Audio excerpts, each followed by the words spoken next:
धेनुमुदराम् अमृतीकृत्य ग्रासमुद्रयां प्रादर्श सत्यन्तवरतेन परिषिञ्चामि नैवेद्यं निवेदयामि।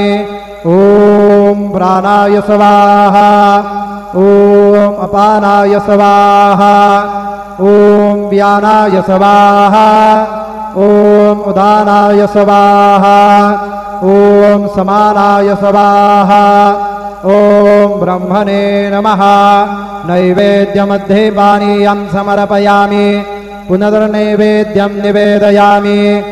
ॐ प्राणाय स्वाहा ॐ अपानाय स्वाहा ॐ व्यानाय स्वाहा ॐ उदानाय स्वाहा ॐ समानाय स्वाहा ॐ ब्रह्मणे नमः। नैवेद्यं समर्पयामि हस्तप्रक्षालनं समर्पयामि मुखप्रक्षालनं समर्पयामि। सद्गुरु साईनाथ देवताभ्यो नमः।